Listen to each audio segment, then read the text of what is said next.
ನಿಮ್ಮ ಹೆಸರು ಹೇಳ್ರಿ? ಚೈತನ್ಯ ಸ್ವಾಮಿ ಸರ್. ಚೈತನ್ಯ ಸ್ವಾಮಿ. ಯಾವರು? ಮಂಗಳೂರಿಂದ. ಸೊ ನಮ್ಮದು ಟ್ರೀಟ್ಮೆಂಟ್, ನಿಮ್ಮದು ಈ ಪ್ರಾಬ್ಲಮ್ ಏನಿತ್ತು? ಕಿಡ್ನಿ ಟ್ರಾನ್ಸ್ಪ್ಲಾಂಟಿಗೆ ಬರ್ಕೊಟ್ಟಿದ್ರು. ಸೊ ಯಾವಾಗ? ಆಗಸ್ಟಲ್ಲಿ ಸರ್. ಆಗಸ್ಟ್ 24 ಮತ್ತೆ ನಮ್ಮಲ್ಲಿ ಟ್ರೀಟ್ಮೆಂಟ್ ಯಾವಾಗ ಶುರು ಮಾಡಿದ್ರಿ? ನವೆಂಬರಲ್ಲಿ ಸರ್. ನವೆಂಬರಲ್ಲಿ. ಅವಾಗ ಕ್ರಿಯೇಟಿನಿನ್ ಎಷ್ಟಿತ್ತು? 8.9 ಇತ್ತು. ಸೊ ಬಾಡಿ ಏನೇನು ಪ್ರಾಬ್ಲಮ್ ಇತ್ತು ಅವಾಗ? ಸುಸ್ತು, ಮತ್ತೆ ದಮ್ ಕಟ್ಟೋದು, ಉಸಿರಾಟದ ಪ್ರಾಬ್ಲಮ್ ಇದೆಲ್ಲ ಆಯಿತು ಸರ್. ನಮ್ಮಲ್ಲಿ ಟ್ರೀಟ್ಮೆಂಟ್ ಯಾವಾಗ ಶುರು ಮಾಡಿದ್ರಿ? November 10th. November 10th.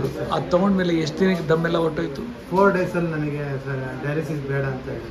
ಹಂಗಾರೆ ನಿಮ್ಮ ಮೇಡಮ್ ಅವರು ಚೆನ್ನಾಗಿ ನೋಡ್ಕೊಂಡವ್ರೆ ಅಂತ ಆಯ್ತು? ಹೌದು ಸರ್.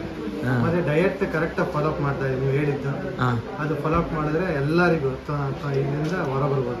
ಓಕೆ. ಆಮೇಲೆ ಎಷ್ಟು ದಿನದಲ್ಲಿ ಒಟ್ಟಾರೆ ನೀವು ವಾಕ್ ಮಾಡೋದು ಎಲ್ಲ ಚೆನ್ನಾಗಾಯಿತು? 15 ಡೇಸಲ್ಲಿ ಕ್ಲಿಯರ್. ಎಲ್ಲ 15 ಡೇಸಲ್ಲಿ ನಾರ್ಮಲ್. ಬಿ ಪಿಯಿಂದ ನಿಮಗೆ ಪ್ರಾಬ್ಲಮ್ ಆಗಿದ್ದು? ಹೌದು ಸರ್. ಬಿ ಪಿಯಿಂದ ಹೈ ಬಿ ಪಿ 200 ವರೆಗೂ ಇತ್ತು ಸರ್. ಹೀಗೆಲ್ಲ ನಾರ್ಮಲ್ ಆಗೋಯ್ತು? ಸ್ವಲ್ಪ 150 140 ವರೆಗೆ ನಾರ್ಮಲ್. ಎಷ್ಟು ಏಜ್ ಹೇಳಿದ್ದು ನಿಮ್ಮದು? 40. ವೆರಿ ಗುಡ್ ಅಪ್ಪ. ಈಗ ಕ್ರಿಯೇಟಿನಿನ್ ಎಷ್ಟಿದೆ?